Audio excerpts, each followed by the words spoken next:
প্রত্যেকটা জায়গায় কিন্তু এরকম সুন্দর সুন্দর বর্ডার ঘেঁষে সুন্দর সুন্দর জায়গা আছে। এটা অনেকগুলা জায়গা আমাদের পরিচিত, আবার সব জায়গায় আমাদের যাওয়া হয় না। যেমন আজকের এই জায়গাটা, এইটাকে বলে সোনের আংটিয়া।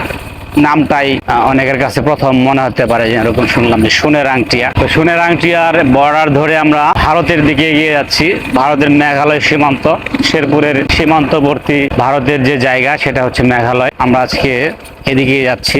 আর বর্ডারের এই জায়গাগুলোতে সবচেয়ে বড় সমস্যা হলো যে রাস্তা অনেক, আসলে কোন দিক ছেড়ে কোন দিকে যাবেন এইটাই হচ্ছে বড় সমস্যা। সব দিকেই রাস্তা। তো আমরাও অজানা পথেই যাচ্ছি আর কি।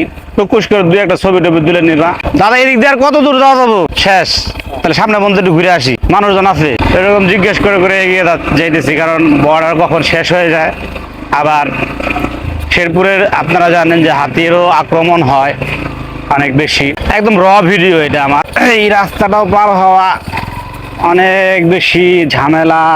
ক্যামেরাম্যান কিন্তু ক্যামেরা ধরে আবার বসে থাকতে হয়। আগের চেয়ে সীমান্ত এলাকাগুলো একটু বেশি অতটা নিরাপদ নয় এখন। এই হচ্ছে রাস্তা। হ্যাঁ, একদিক দিয়ে বাইক চালাইতেছে আর একদিক দিয়ে খারাপ বর্ণনাও দিতে হইতো। এখানে কিন্তু আসলে মানে যারা প্রকৃতির প্রেমী তারা এখানে চাইলে সময় কাটাতে পারবে। আসলে মানে খুব সুন্দর, পাহাড়ের কাছে একদম ক্যাম্পিং করার জন্য পারফেক্ট জায়গা। আর আমি কিন্তু বাইক দিয়ে যত দূর যাওয়া যায় তত দূরে যাব। কাকু, বেড়াতে আসলাম, কত দূর যাওয়া যাবো? আর তাহলে এবার দিয়ে যায় যাত্রী বরাতে যাবো এদিক দিয়ে এদিকে আর যাবো না, তাহলে এদিক দিয়ে যাই। হাতি মাতি নাই তো এখন? না হাতে মাতে নেই, কোনো সমস্যাও নাই একদম। আমরা ভারতের মেঘালয় সীমান্তটায় দেখে আসবো। এই যাচ্ছে চলে আমার শরীর।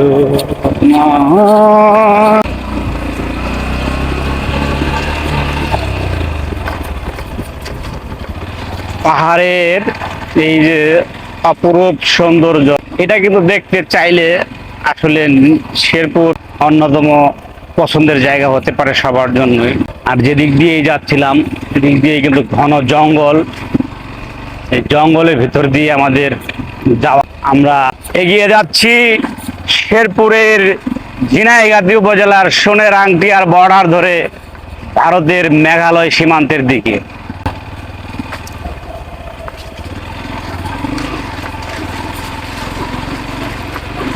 বাইক দিয়েই এখানে কিন্তু হাতির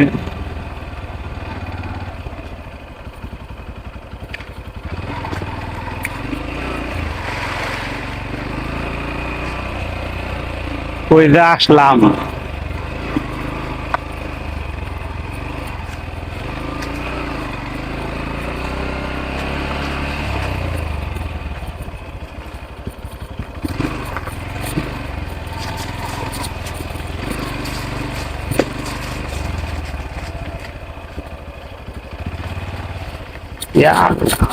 একদম এদের পিলার।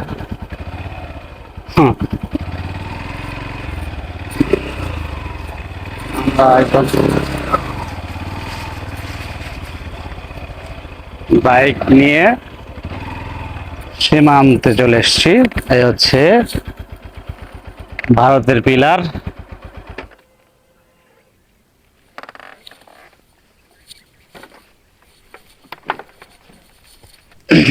আর আমরা কিন্তু এখন পিলার পার হয়ে আর একটু সামনে যাব, দেখি